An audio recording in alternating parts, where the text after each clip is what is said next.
So hey guys, and welcome back to another episode of Ames's Corner. How you guys doing out there? So I got the work done on the 65 Mustang. We got those Flowmaster 40 series Flowmaster mufflers in there. I repaired the fuel line, took care of the wiring and all that. I made a really nice video, put a lot of time and effort into a video.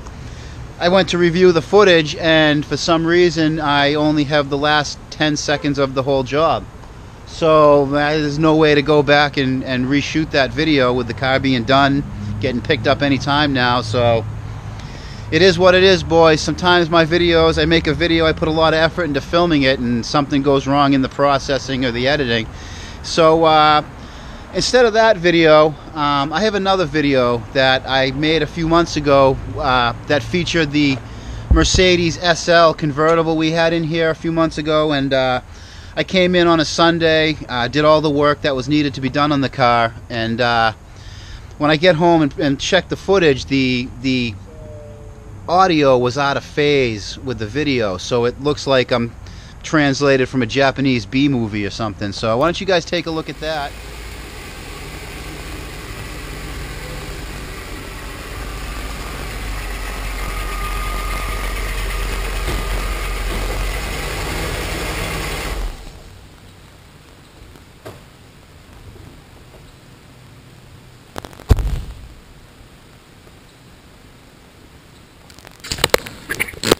So hey guys, and welcome back to another episode of Ames's Corner here at Approved Auto in Plastow. So it's a beautiful, dreary, rainy Sunday today, and I didn't want to sit home all day, so I figured I'd come in here and take a good look at this 85 Mercedes 560 SL here.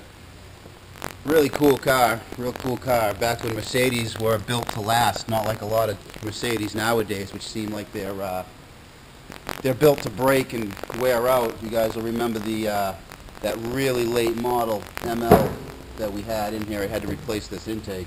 But everything on these newer cars is all plastic that gets as brittle as uncooked pasta.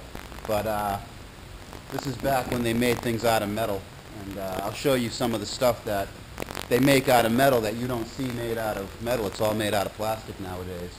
Also today, I figured it'd be a good day to get the Sonet in here and take a good look around that car. So I got to get this ready for its state inspection, its yearly checkup by someone that isn't me.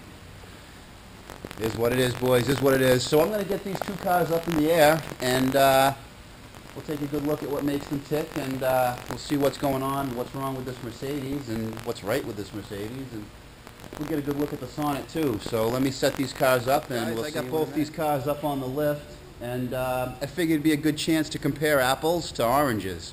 So let's take a look at both of these cars underneath and see how they compare to each other, which they really don't. They really don't. But whatever. I got them both in here. I figured it'd be a good chance to take a look at both of them. So we'll start with this the 560 SL here. Really neat car, actually. The way they built these back in the 80s. Like I was saying earlier, everything out of these is made out of some type of metal. We'll start off with the radiator here. Now, that's not a plastic radiator. Even in the 80s, we saw a lot of plastic radiators coming out, which over time wear out a lot faster than the metal ones do. I believe this is going to be like a copper core in it, you know, just like they were making radiators for years and years and years. Front engine, rear wheel drive. First thing I notice is for a Mercedes, it's mighty dry under here. Usually, you know, later model Mercedes, crank seals are leaking, valve covers are leaking, everything leaks everywhere. But the only leak I see here is a rear main seal. Looks like it's leaking a little bit. It just looks bad. Everything looks damp today because it's raining buckets outside, so everything looks wetter than it actually is. But really neat suspension layout on this Mercedes. Upper and lower control arms with the coil spring and struts, or shocks rather. Real tried and true method to make a car handle well is upper and lower control arms. The trouble with this car is, if you look, you can see this boot is all ripped up, and this ball joint has a little bit of play to it, which a little more play than can be allowed to pass state inspection. But everything else is nice and tight. It has center link, with outer tie rods, pitman arm or idler arm, pitman arm setup. This would be the steering box right there, nice and dry. Everything's tight, nicely laid out. Steering, damper, shock, everything on the front end looks real easy to work on this car. Which is kind of the older Mercedes. They were kind of built to be repaired, but the newer stuff, it's built to be replaced. And then we got exhaust, looks all right. It's not leaking. Real complicated, strange system they use on the cat converter. Real big unit. Hard to looks like it'd be hard to fabricate up an exhaust for this car, just because of the pancake shape of it. But all of this rust is just the outer shields. The exhaust itself has no holes in it. And everything looks alright. Everything looks alright back with that part of the exhaust. Really unique swing arm rear suspension. It has these big lower control arms. Kind of does a control arm, leading and lateral arm all in the same unit, with no upper control arm or nothing. Just really unique system to bolt the sway bar up. That's kind of unique. And then, you know, nice center differential, equal length rear control, rear axle shafts. Really unique system though. Really weird. Weird, simple, and really easy to work on. I mean, look how open this thing is. That rear wheel speed sensor right into the diff.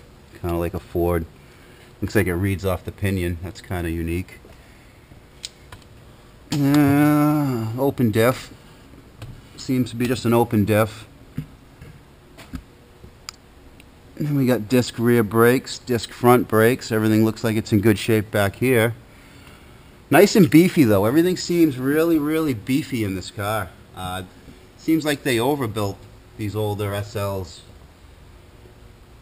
Really neat layout. Real neat layout. So why don't we go over and let's compare this with its suspension setup and driveline setup to the Sonet. Now these cars have very little in common, other than the fact that they're both two seats. You know, they're both two-seaters. This is actually would be considered, the SL would be considered a roadster. That top comes off and there's a convertible top, but that has to be probably one of the slickest fitting hardtops I've ever seen on any car.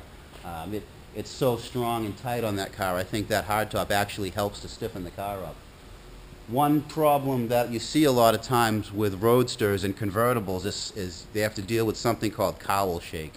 And I can't stand cowl shake. And what cowl shake is when you're driving a convertible, you hit a bump and you can feel the steering wheel shake and the whole console and dashboard shake separately from the pedals and the seat. They call that cowl shake or cowl shutter. I haven't driven this car on the road yet because it still has a sticky throttle. I got to get up and fix that today, and we'll take that for a ride, and we'll see if the cowl shakes on that car, or if the body is stiff enough to not deal with that. Being a Mercedes, I would think it's probably going to have the least cowl shake of any roadster out there. So we'll take a look at the Sonet now, and first thing we notice, it's got this very, very similar upper and lower control arm, shock and spring system. However, this being front wheel drive, that being rear wheel drive. Same thing this side, yeah. Disc front brakes on these Sonets.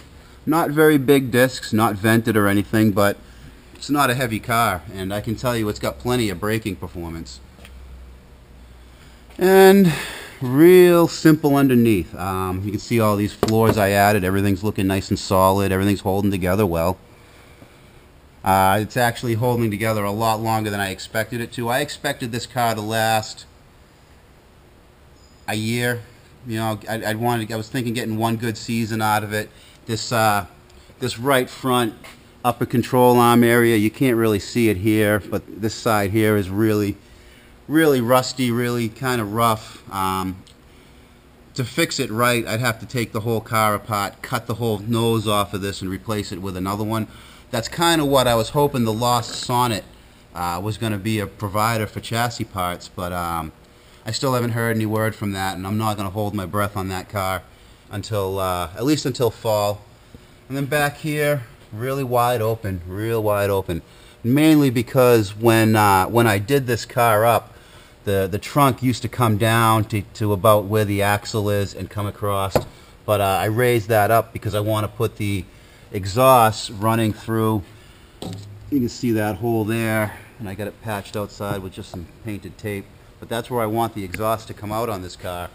But I'm waiting for this exhaust to wear out. I don't really have a ton of money to just upgrade stuff when the old stuff is still performing fine. But if you look at this muffler, these actually aren't even mufflers, these are resonators. This one looks pretty good, but this one here, I don't know why the right side's rotting out a lot faster, but it's almost time. I've added a little bit of muffler putty to it just to keep the fumes down underneath the car, but sometime real soon, probably the next big project for this car is going to be replacing this exhaust and running it out those openings there. But yeah, I've been really impressed with how well this car's held together. It's been just as reliable as can be. It has yet to leave me stranded on the side of the road. It has yet to not do what a car should do. There was just the one time, I think it was the first time I drove it after restoring it, I hadn't had the gas gauge working yet, and I underestimated how much fuel I had, and I ran out of gas. But that's not the car's fault. You know, a quick phone call, had a buddy bring me a gallon, and I was back on the road and have been ever since. But yeah, I got to get into these lights on this car. One of these plate lights aren't working. Some of these side markers aren't coming on, and it's been an ongoing battle with this blinker right here. I can wiggle the bulb and it'll work great till the first time I drive down the street and I take a right-hand corner and it's flashing inside. The little indicator that tells me the blinkers are flashing flashes, but the person behind me looks all pissed off, honks their horn like I'm not using my directional. Trust me, if you've driven behind me, I use the directionals. They work when they want to. You know, 40-year-old Lucas electrical system. So yeah, anyways, that's both of these cars underneath. I know we're comparing apples to oranges, but it is what it is, and it's what I got to show you guys today. So let's we're going to put that Mercedes back down. We'll take a look under the hood. We'll take a look around it, and I guess still got to fix that sticking throttle, and hopefully we can get that sticky throttle taken care of. We'll take it for a little road test. We'll see how it drives and how it handles cowl shakes. So yeah, let me dig into this thing a little bit and let's see how it goes, boys. Well, here's the engine bay. A little more light than the last time you guys saw it on the time-lapse video, but it is a V8. There's 8 plug wires, 2, 4, 6, 8, plus the one coil wire. Now these use a linkage mechanism. I need some light on here. These use a linkage mechanism. You can see all that right there. It's all kind of shiny and greasy because I lubed it up to actuate the throttle. I can get in here and show. Makes there's a bunch of rods all and springs, but something seems to be sticking in this motor under this big air cleaner here. So we take the cover off.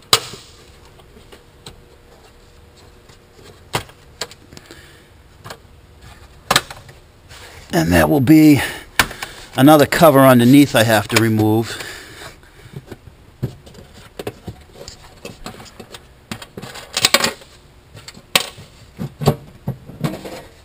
Nice big clean air filter. Now I got to pull that cover off because something under there, there's linkages. I'm not exactly sure what I'm looking for. Looks like there's a lot of linkages under there we're going to have to lube up. So why don't I jump cut and take that cover off and see what it looks like under there.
Boy, guys, look at that setup, huh? Look at that setup. Big throttle valve these things use. I think this is the metering system right there. They use this weird flapper to tell the injection pump how much air is running into the motor. Kind of an old school mechanical mass airflow sensor. Now here we can see all these linkages.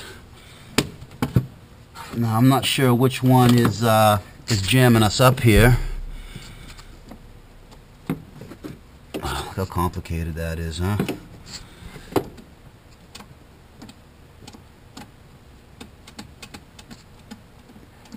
Well, I suppose the best way to see what's going on is going to be to start it up and see if the throttle sticks. Now it's possible that when I had lubed everything up on Friday, oh hey look at that, we got some mouse damage here. A little bit of mouse damage on the air filter. You have to get one of those on here. So yeah, I think the easiest way is going to start it up and actuate this throttle and see what's really sticking. Interesting.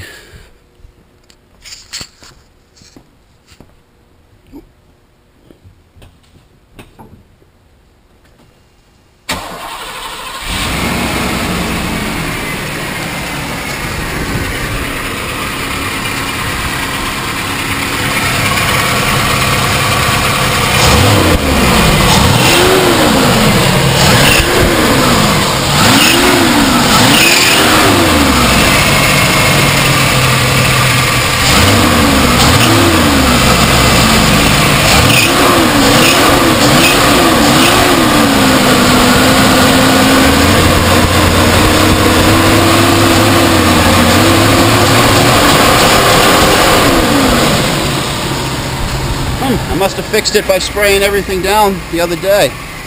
Me actuate it with the actual throttle pedal. Maybe it's sticking inside here. It's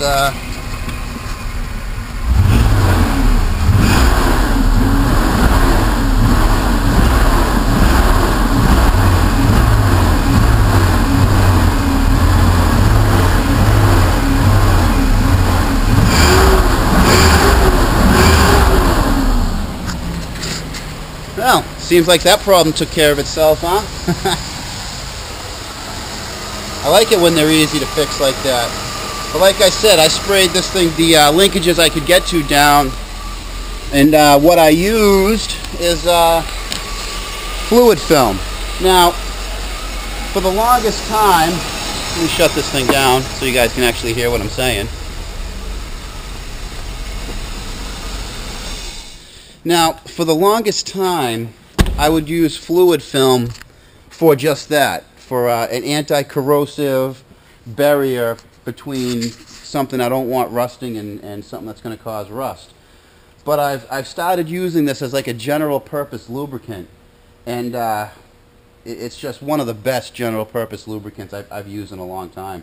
A lot of the stuff like your average penetrating oil, which this is probably the best penetrating oil out here. This stuff, WD-40, your average spray lubricant is solvent based, and that solvent that's in it evaporates really quickly.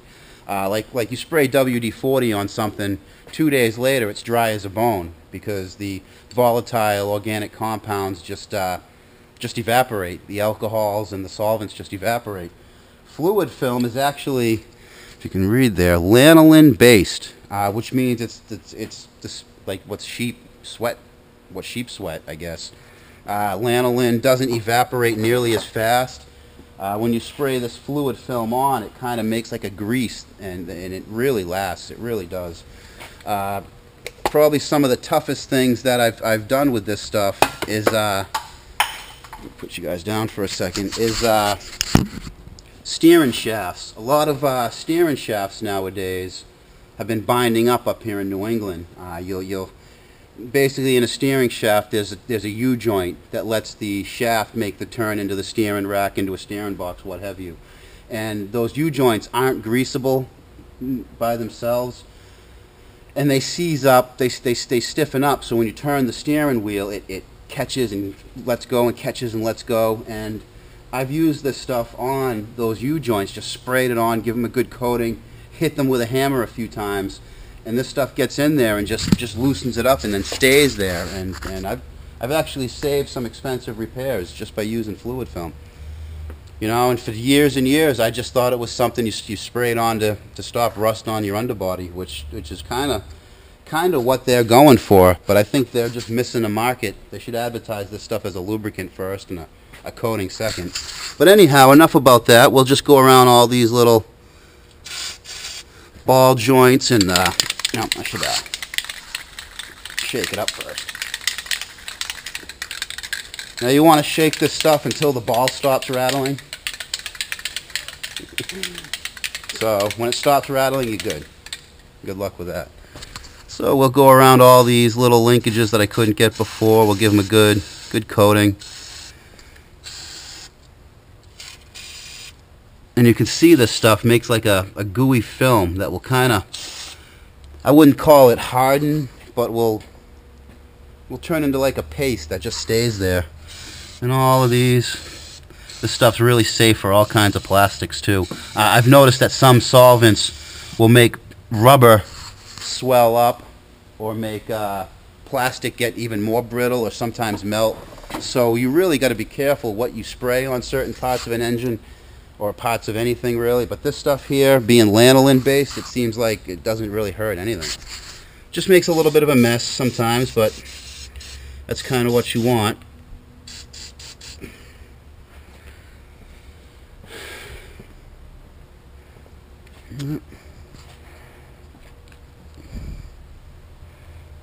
I think that's about every place I can spray and do a little under everything. So I think that's about all I can do for that. So yeah, let me get this car back together, get that air filter back on, check the fluids up, top off anything that needs to be topped off, and I'll stick one of our repair plates. This car isn't on the road right now. We'll stick a repair plate on and we'll take it out for a little drive and see what a mid-80s 560 SL feels like on the road. POV camera, and we'll take a little drive in the 85 560 SL and see how it compares to a Saab Sonet. All right. First off, nice layout on the dash, speedo right in front.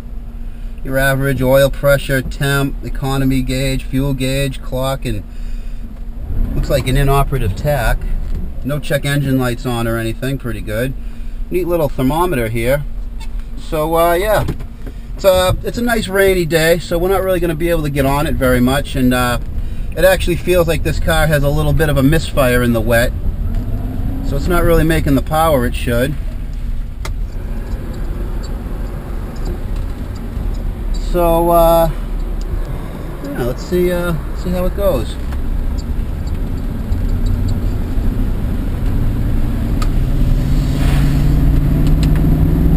Decent amount of torque. Not really going to ask a lot of it.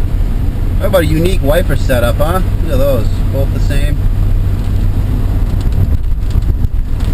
Now I can already feel, we had mentioned that cowl shake, and yeah, pretty much all convertibles have some type of cowl shake.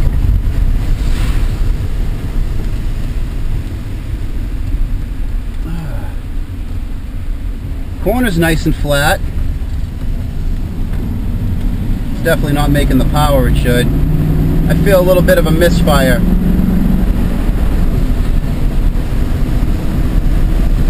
Rear end feels a little loose, but all in all, nice tight feeling car for its age. 122, 123,000 miles on it. Feels like it's going to need a little bit of an alignment after I replace that upper ball joint tomorrow. But all in all, really a planted car. Really planted. Feels really nice.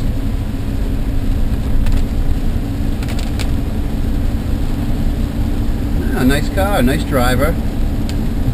Real smooth shifts. I don't feel it shifting at all.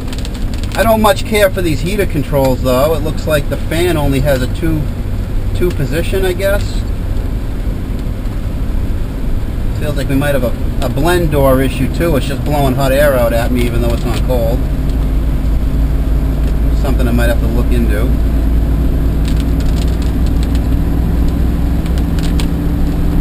Holds the road really well.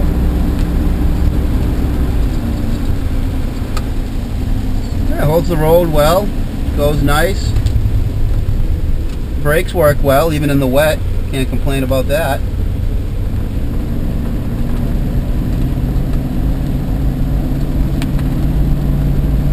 We're going to kind of have a nice hard braking session here. We'll feel how it brakes under.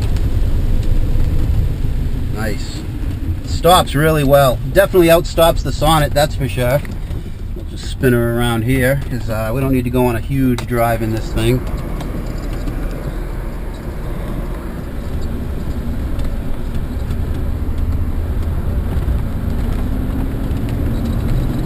Not bad, not bad.